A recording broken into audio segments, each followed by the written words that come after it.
भोपाल से प्रस्तुत हैं प्रादेशिक समाचार। नमस्कार, समाचारों के साथ मैं जितेंद्र रघुवंशी। पहले मुख्य समाचार। देश में मलेरिया के मामलों में 17.5% की कमी आई। विश्व स्वास्थ्य संगठन ने की सराहना। भारत पेरिस समझौते की कार्ययोजना तैयार करने के लिए केंद्र ने गठित की अंतर मंत्रालयीन समिति। प्रदेश के किसानों को मुख्यमंत्री आज वितरित करेंगे 100 करोड़ राशि के हित लाभ। और तीसरे एक दिवसीय क्रिकेट मैच में भारत ने ऑस्ट्रेलिया को 13 रनों से हराया। हार्दिक पांड्या रहे मैन ऑफ द मैच। अब समाचार विस्तार से। विश्व स्वास्थ्य संगठन ने कहा है कि मलेरिया को नियंत्रित करने के मामले में भारत ने उल्लेखनीय कार्य किया है। संगठन द्वारा जारी विश्व मलेरिया रिपोर्ट 2020 के अनुसार इस रोग से सबसे अधिक प्रभावित देशों में से भारत एक ऐसा देश है जहां 2018 की तुलना में 2019 में 17.6% की कमी आई है।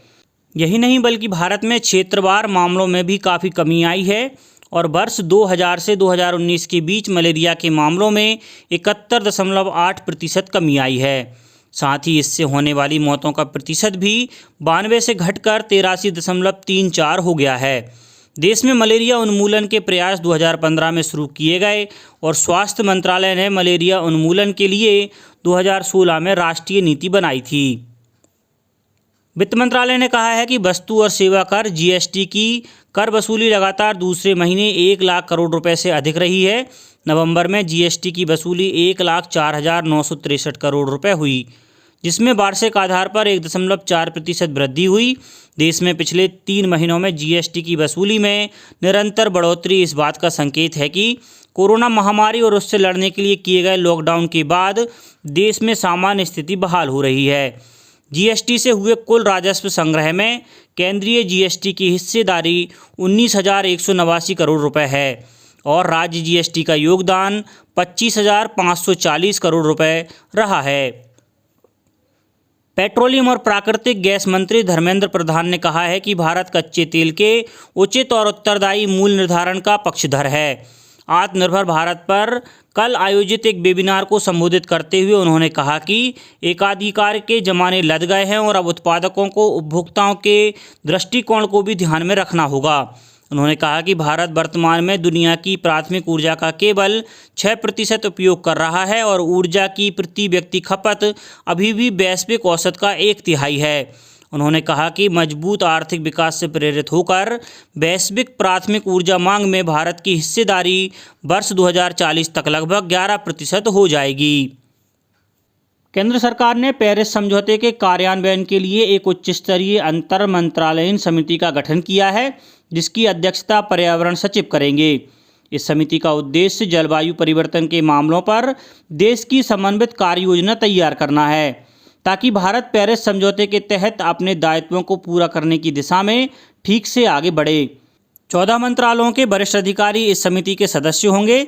अगले साल से पेरिस समझौते के कार्यान्वयन की शुरुआत होगी। समिति यह भी सुनिश्चित करेगी कि भारत अपने जलवायु संबंधी फैसलों को पेरिस समझौते के अनुरूप बनाए रखे। कृषि मंत्री नरेंद्र सिंह तोमर ने कहा है कि सरकार किसानों के हितों की सुरक्षा के लिए हमेशा वचनबद्ध है और उनके कल्याण के मुद्दों पर बातचीत के रास्ते सदैव खुले हैं। कृषि मंत्री नरेंद्र सिंह तोमर, वाणिज्य मंत्री पीयूष गोयल और वाणिज्य राज्य मंत्री सोम प्रकाश ने मंगलवार को नई दिल्ली के विज्ञान भवन में किसान संगठनों के प्रतिनिधियों से मुलाकात की। बैठक के बाद कृषि मंत्री ने कहा कि सरकार ने किसानों से आंदोलन स्थगित करने और बातचीत के लिए आगे आने की अपील की है। इस दौरान कृषि कानूनों से संबंधित विभिन्न मुद्दों पर विस्तार से चर्चा हुई। बैठक में मंत्रियों ने दोहराया कि कृषि सुधार कानूनों से देश के कृषकों को बहुत अधिक लाभ होगा। कृषि मंत्री ने कहा कि किसान संगठनों से गुरुवार को नई दिल्ली में फिर से चर्चा होगी। प्रदेश में कोरोना संक्रमण से स्वस्थ होने वाले मरीजों की संख्या 1,90,000 के करीब हो गई है। कल भी 1,683 मरीजों को अस्पताल से छुट्टी दी गई। इंदौर जिले में पिछले 24 घंटों के दौरान 595 नए संक्रमितों के मिलने से अब तक जिले में 46,286 लोग कोरोना संक्रमित हो चुके हैं। मंदसौर जिले में भी 9 कोरोना पॉजिटिव व्यक्ति सामने आए हैं। वहीं जबलपुर में कोरोना के प्रति रिकवरी रेट बढ़कर 94.49% हो गया है उधर आगरमालवा जिले में 7 कोरोना पॉजिटिव मिलने के बाद अब संक्रमितों का आंकड़ा 570 हो गया है। इनमें से 529 मरीज स्वस्थ हो चुके हैं। मुरैना में 13 और नीमच में 1 व्यक्ति संक्रमित मिला है। भोपाल गैस त्रासदी की 36वीं बरसी पर आज एक सर्वधर्म प्रार्थना सभा का आयोजन किया जाएगा। बरकतुल्ला भवन में सुबह 10 बजे से प्रार्थना सभा होगी। इस दौरान मुख्यमंत्री शिवराज सिंह चौहान भी शामिल होंगे। प्रार्थना सभा में दिवंगत गैस पीड़ितों को श्रद्धांजलि अर्पित की जाएगी और उनकी स्मृति में 2 मिनट का मौन भी रखा जाएगा। श्रद्धांजलि सभा में कोरोना महामारी को दृष्टिगत रखते हुए राज्य सरकार द्वारा जारी दिशा निर्देशों का पालन करने के भी निर्देश दिए गए हैं। मुख्यमंत्री शिवराज सिंह चौहान आज सीहोर जिले के नरसुल्लागंज से प्रदेश के किसानों को मुख्यमंत्री किसान कल्याण योजना के अंतर्गत 100 करोड़ राशि के हित लाभ वितरित करेंगे। प्रदेश के 5 लाख किसानों को प्रति किसान 2,000 रुपये के मान से लाभान्वित किया जाएगा। कार्यक्रम के अंतर्गत 5 जिले रायसेन, खंडवा, सागर, ग्वालियर और इंदौर के किसानों से मुख्यमंत्री श्री चौहान चर्चा भी करेंगे। प्रत्येक जिला मुख्यालय पर करीब 200 हितग्राही मुख्यमंत्री श्री चौहान के साथ चर्चा में शामिल होंगे। अब कुछ समाचार खेल जगत से। कैनबरा में खेले गए भारत और ऑस्ट्रेलिया के बीच तीसरे एकदिवसीय क्रिकेट मैच में भारत ने ऑस्ट्रेलिया को 13 रनों से हरा दिया। भारत की तरफ से सबसे अधिक 92 नाबाद रन बनाने वाले हार्दिक पांड्या को मैन ऑफ द मैच घोषित किया गया है। इससे पहले भारत ने 5 विकेट के नुकसान पर 302 रन बनाए। पहली बार भारतीय बल्लेबाजों ने ऑस्ट्रेलियाई गेंदबाजी का माकूल जवाब दिया। कप्तान विराट कोहली ने 63 रन बनाए। इसके बाद हार्दिक पांड्या और रविंद्र जडेजा ने 92 और 66 रनों की नाबाद पारी खेली। ऑस्ट्रेलिया ने भारत के खिलाफ 3 मैचों की श्रृंखला 2-1 से जीत ली है। अब बात मौसम की।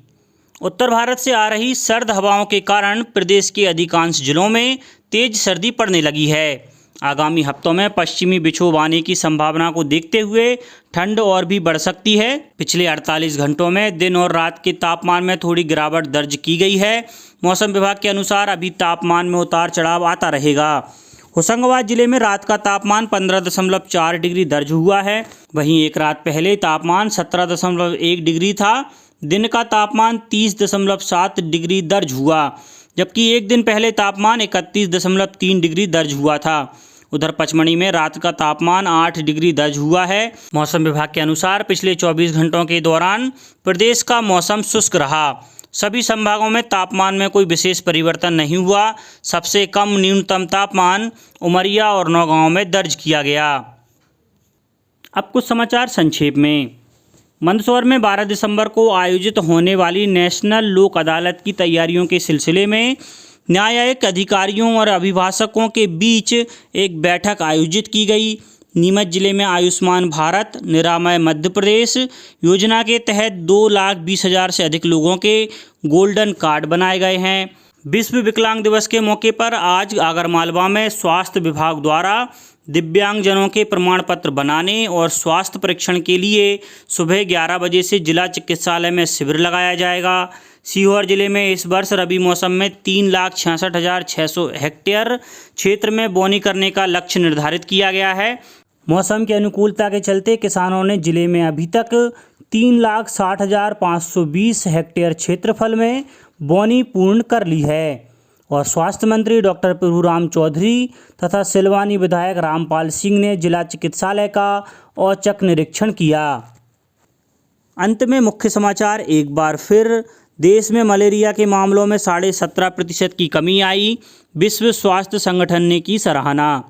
भारत पेरिस समझौते की कार्ययोजना तैयार करने के लिए केंद्र ने गठित की अंतर मंत्रालयीन समिति। प्रदेश के किसानों को मुख्यमंत्री आज वितरित करेंगे 100 करोड़ राशि के हित लाभ।